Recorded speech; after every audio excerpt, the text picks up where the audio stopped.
Well, it's a joy to be with you today. For those of you I have not met, my name is Father Ryan Shustacek. I am the brother of the bride.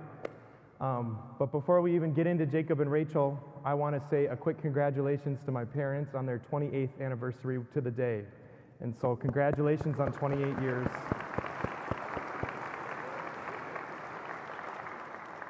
I also just want to express my gratitude to all the friends and family that joined us. Thank you to half the state of North Dakota that joined us today. We are grateful that you are here. Rachel, you look beautiful. I'm so proud as an older brother, so blessed to have grown up with you and Raylyn. Yes, and Raylyn. And Jacob, you also look beautiful, huh? I tell my parishioners all the time that I'm harder to please than either of my sisters when it comes to their love life. I said, if they're not an 11 out of 10, I'm not interested. But brother, you have certainly met that threshold and more.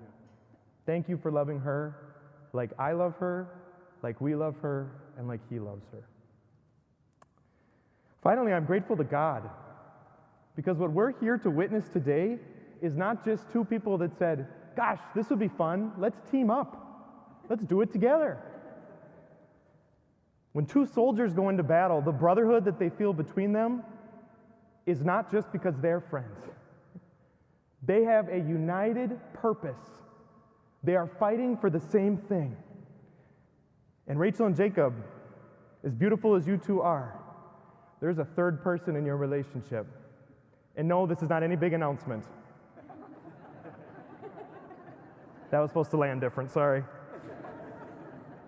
The third person in your relationship is God. I love the gospel you chose, because what it said was what God has joined together.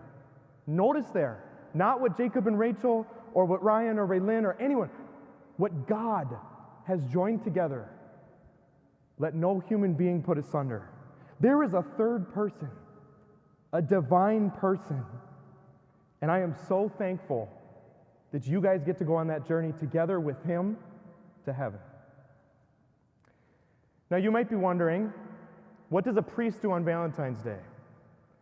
I couldn't tell you what other priests do, but this priest goes out on a Valentine's Day date with Grandma Sue, one of Rachel's favorite people in the world.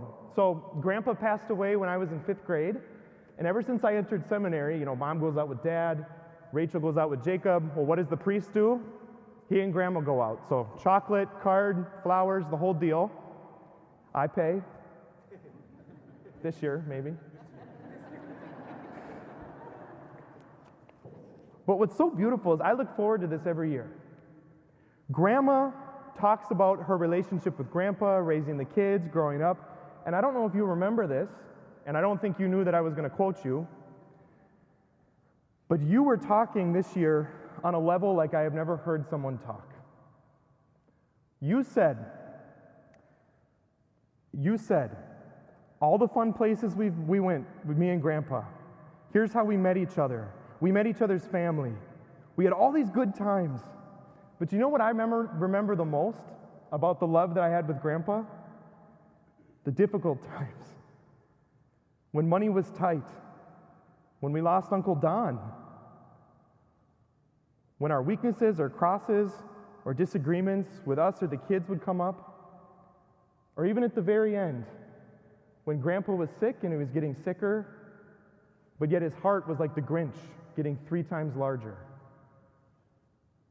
And she said, it was those moments, rather than the exciting moments, when she looks back and says, Ryan, I could see how deeply we began to love each other, and I spent my whole married life learning the love that I said on my wedding day.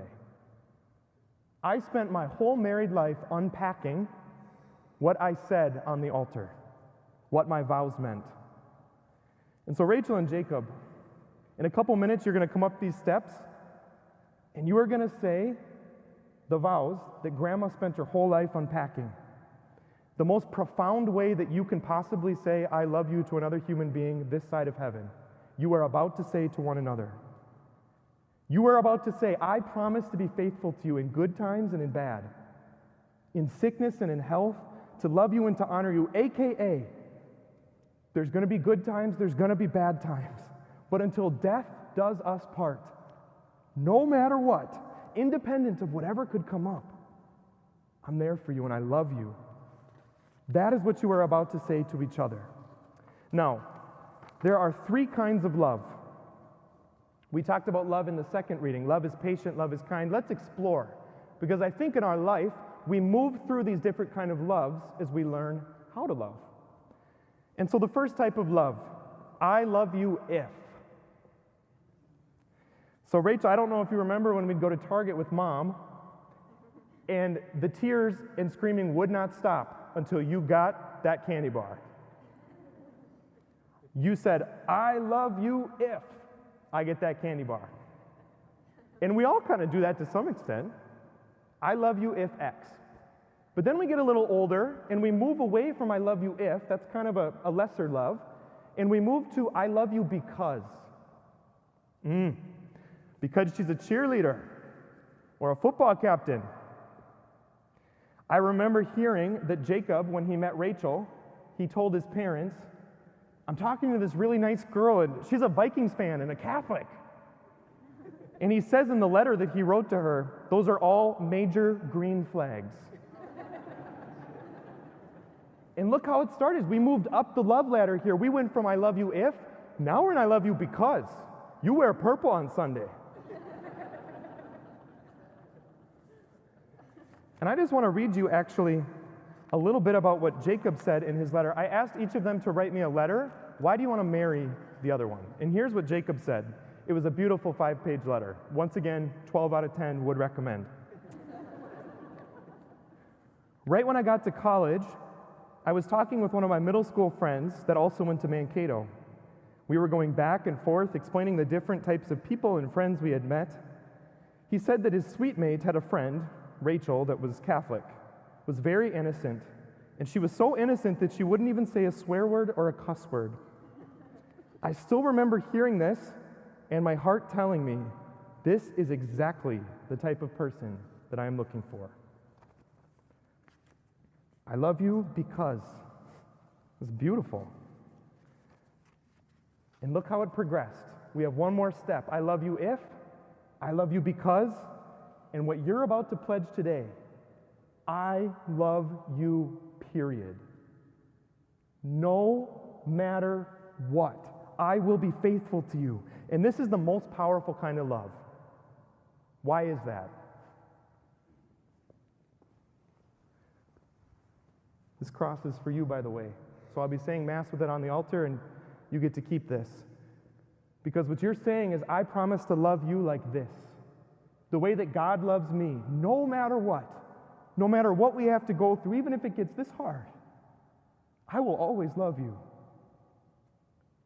And so this cross is to remind you of that. I'm going to love you like God loves me. And you guys get to look at each other in the eye today and say, I love you, period. I love you no matter what. Now on to Rachel's letter, because I think it highlights this well. This is the first thing she said. Why I want to marry Jacob Weigel. First, he loves me unconditionally. It's like I couldn't have written it better myself. Every single day, without fail, he loves me. And not only does he love me, but he makes it so known. He is gentle with my feelings, he adheres to my needs, and he always puts me first.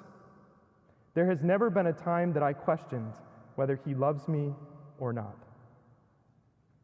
You've already begun to love this way, and what you're about to do today is you're about to come forward, and you're about to say to each other and promise in front of everybody that you love, hold me to this. I'm going to love you until death do me part. I am going to love you, period. No matter what. I just want to conclude here by quoting a song for you. Perhaps you know it, or we're engaged to it.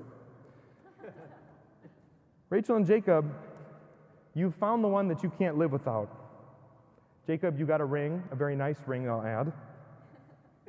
You found a ring and you let your knee hit the ground. Now send your prayers up, your roots down deep, add a few limbs to your family tree, and watch their pencil marks in the grass all grow up. Because the truth about it is, it all goes by real quick. You can't buy happiness. You can't buy complete happiness. But you can buy dirt, and you can journey with each other to true happiness in heaven. And so let's just take a moment of silence, just about a half a minute. Each in your own heart, let's say a prayer to God that His Spirit would just be poured out upon this beautiful couple. And then we'll have the vows.